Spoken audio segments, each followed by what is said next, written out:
Hello students, today we have a small lecture on vulval cancer or invasive carcinoma of the vulva.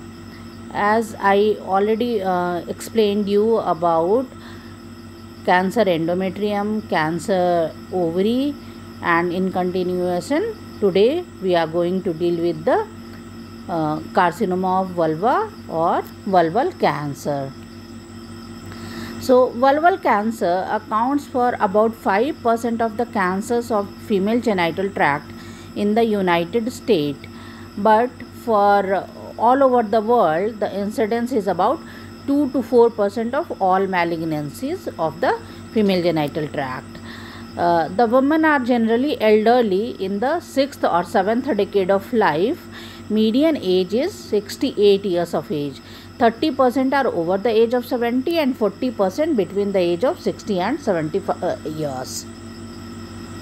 Possible signs of vulval cancer include bleeding or itching, and it should lead to an examination by a physician. Usually females only present with either pruritus, vulval swelling or bleeding. Possible signs of vulval cancer include bleeding or itching, as I told you earlier. Other features are a lump or growth on the vulva, changes in the vulvar skin such as color changes or growth that look like a wart or ulcer, itching in the vulvar area that does not go away, bleeding and tenderness in the vulvar area. The lesion is more commonly encountered over the labia majora in 70%, but the clitoris and perineal area may be involved. The anterior 2/3 of the vulva is usually involved. The lesion is single in 98% cases, and multiple lesions are seen in only 2% in elderly women. Then what causes vulval cancer? Two independent pathways of vulvar carcinogenesis are felt to currently exist. The first is related to mucosal HPV or human papilloma virus infection, and the second is related to chronic inflammatory, that is vulvar dystrophy or autoimmune process. Most of the patients suffer from, if the lesion is in younger women, most of them suffer from STDs like HPV and HIV infection. Smoking is also a risk factor in the young women. However, only 2% are below 30 years of age. The risk of developing vulval cancer is increased by the following factors, or the risk factors for developing vulvar cancers are following. Older age, as I told you, precancerous changes, that is dysplasia in the vulvar tissues. We also call it as microinvasive cancer or VIN, that is vulvar intraepithelial neoplasia or intraepithelial vulval carcinoma. Then lichen sclerosus, which causes persistent itching and scarring of the vulva, HPV infection, cancer of the vagina or cervix, heavy cigarette smoking, as I told you, chronic granulomatous disease, that is it is a hereditary disease that impairs the immune system. Nulliparous and women of low parity are also disposed to vulvar cancer.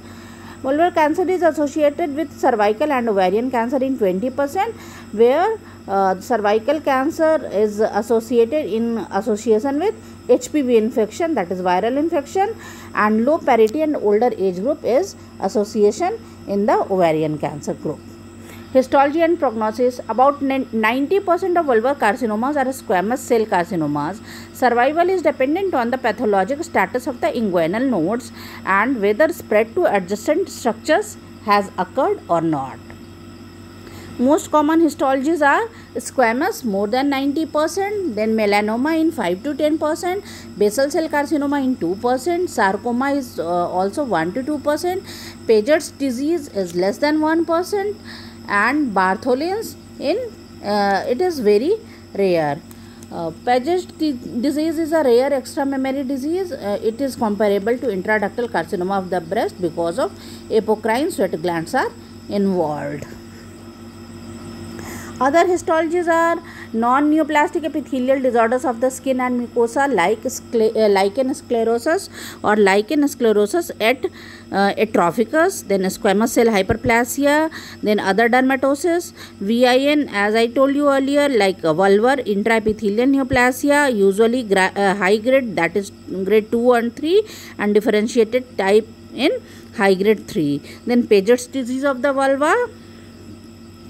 Other histologies are basal cell carcinoma, histiocytosis X, malignant melanoma, sarcoma, and verrucous carcinomas. Some ask about differential diagnosis. Then these are tubercular or syphilitic ulcer and elephantiasis of the vulva, soft sore and lymphogranuloma, and these are identified by biopsy only.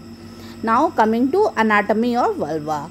Vulva is the area immediately external to the vagina, including the mons pubis, labia, clitoris, Bartholin glands, and perineum. Here you see most anteriorly is mons, then comes clitoris, urethral opening, then inner and outer edge of the vagina, then perineum, and this is vulva.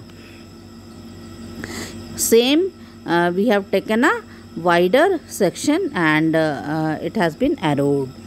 Then the labia majora are the most common site of vulvar carcinoma involvement and account for about 50% of cases. Labia minora account for 15 to 20% of vulvar carcinoma cases, and clitoris and Bartholin glands are less frequently involved, and lesions are multifocal in about 5% cases, or even 2% in the elderly women. So some say labia majora is 70%, and here it is written as 50% of cases. Then coming to female pelvic lymph nodes. These are very important as we have to understand the spread of the tumor. The tumor proliferates mainly by direct spread to the adjacent organs or by the lymphatics. So we have to understand the lymphatic system or female pelvic lymph nodes. So here are the groin or inguinal nodes, from where it goes to pelvic nodes and then ultimately to the para-aortic lymph nodes. So spread is also like that only. See the pelvic nodes. Here is vulva, then deep femoral, superficial femoral and deep femoral lymph nodes. Then again going upwards to the node of Cloquet in the femoral canal. Then obturator nodes, then external iliac, internal iliac, and they both join as common iliac, and finally draining to the para-aortic lymph nodes. Same here, superficial inguinal nodes coming to superficial femoral nodes, and then coming to nodes of the Cloquet in lymphatic or in femoral canal. So the scientists described that the lymphatic spread occurs in a systematic manner. At first, the superficial inguinal nodes are involved through lymphatic emboli. Later, lymphatic channel permeation occurs, causing lymphatic blockage and leg edema. Malignancy spreads to deep nodes and via the gland of Cloquet to the external iliac, obturator, common iliac in the advanced cases, and finally to the para-aortic lymph nodes. Now coming to staging of the vulval cancer. So FIGO staging, stage 1, where tumor is confined to the vulva, again divided as 1A and 1B. 1A is lesion less than 2 cm in size, confined to the vulva or perineum and with stromal invasion of less than 1 mm and no nodal metastasis there. 1B is lesions more than 2 cm in size or with stromal invasion of more than 1 mm, confined to the vulva or perineum with negative nodes. Stage 2, tumor of any size with extension to adjacent perineal structures, that is 1/3 of lower urethra, 1/3 of lower vagina anus with negative nodes. Here this is the pictorial depiction. Stage 1A, 1B you see, and this is the lower part of vagina, bladder, anus. Then stage 3, where stage 3 is tumor of any size with or without extension to adjacent perineal structures, 1/3 lower urethra, 1/3 lower vagina, anus with positive inguinofemoral lymph nodes. Again divided as 3A, 3B and 3C. 3A is with one lymph node metastasis of more than 5 mm, or 1 to 2 lymph node metastasis with less than 5 mm. Then 3B is 2 or more lymph node metastasis of more than 5 mm, or 3 or more lymph node metastasis of less than 5 mm. Then 3C is with positive nodes with extracapsular spread. Stage 3, here we see lymph node involvement. Cancer cells are seen in the lymph nodes, bladder, vagina and anus involved as such. Then coming to stage 4, where the tumor invades other regional, that is 2/3 of upper urethra, 2/3 upper vagina or distant structures, again divided as 4A and 4B. 4A is tumor invading any of the following: upper urethra and or vaginal mucosa, bladder mucosa, rectal mucosa, or fixed to pelvic bone, or fixed or ulcerated inguinofemoral lymph nodes.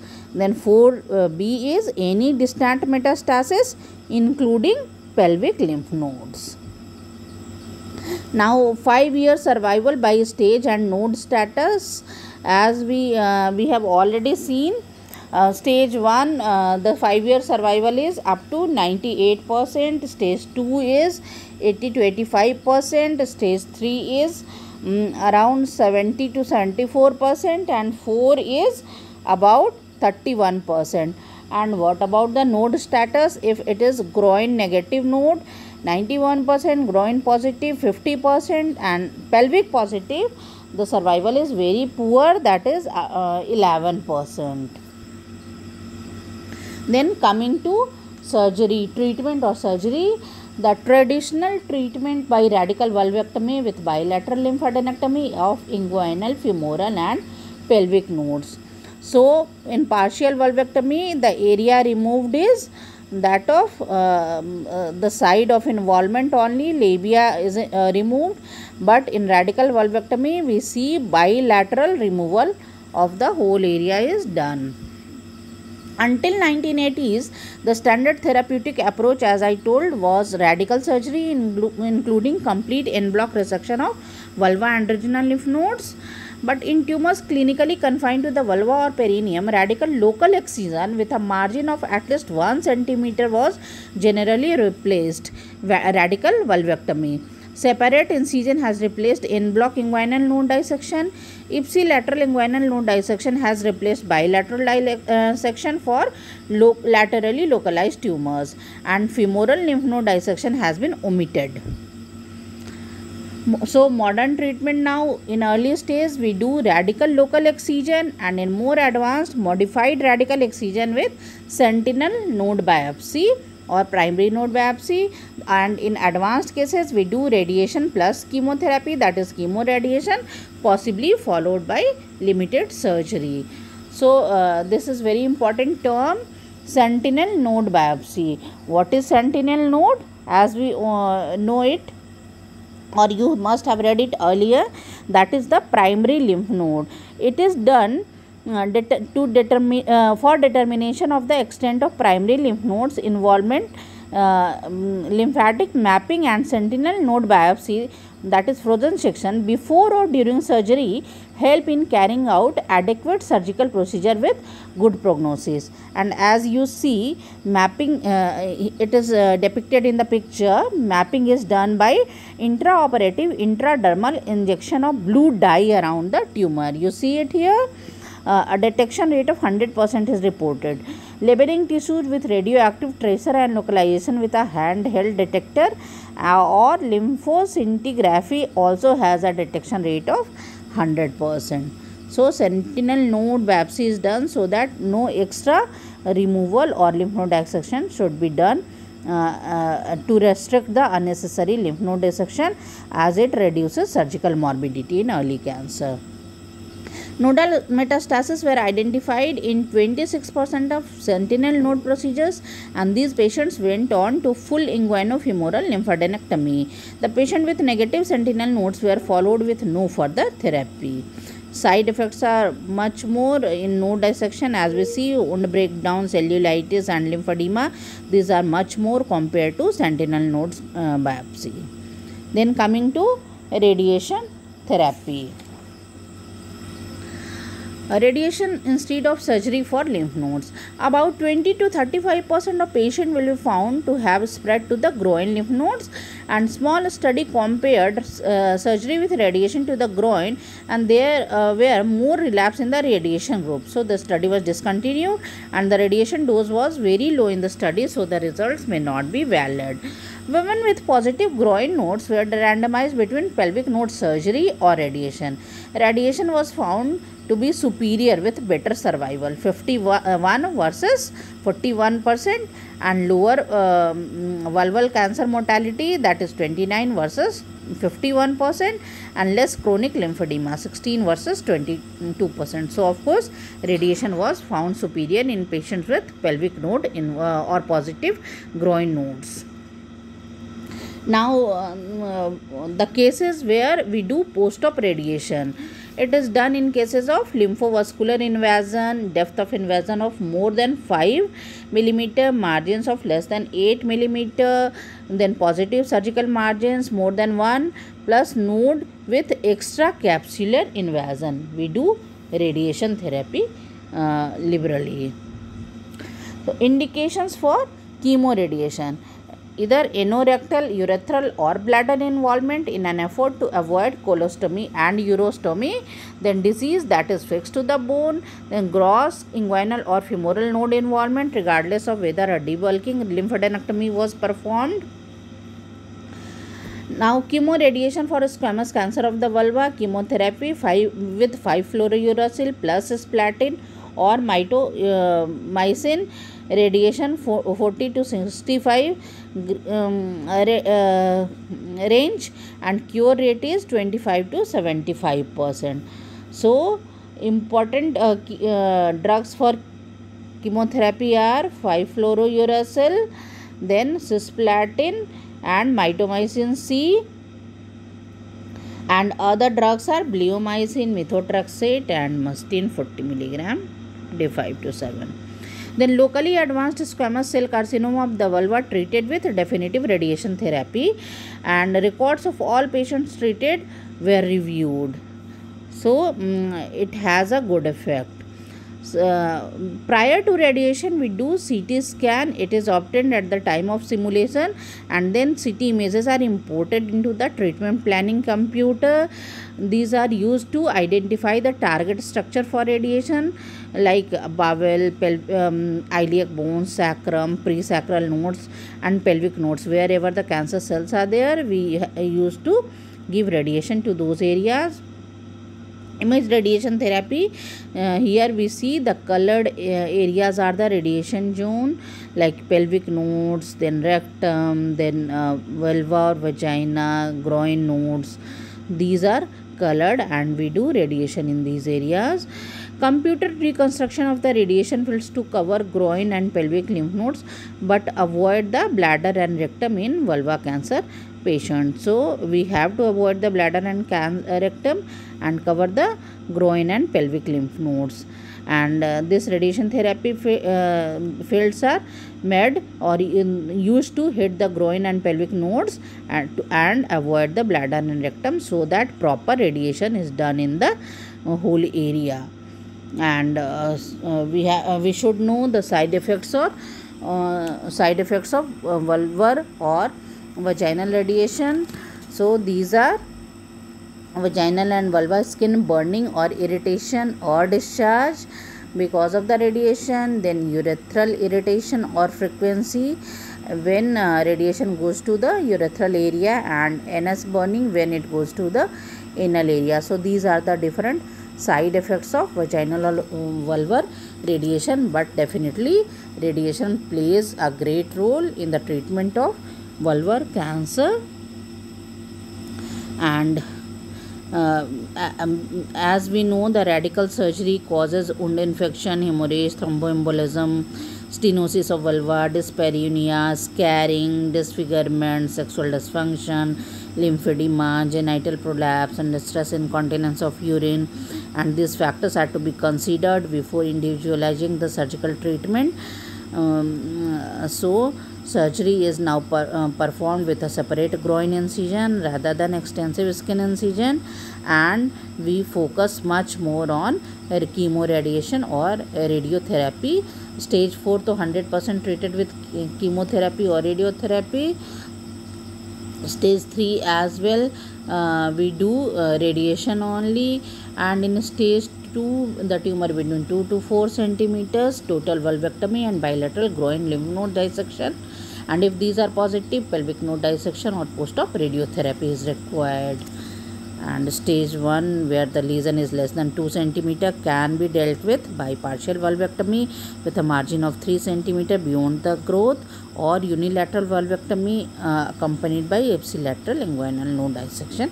And frozen section reveals absence of involvement of glands, nothing more is required. So in short, this is the treatment of vulvar cancer. Thank you for your patient hearing.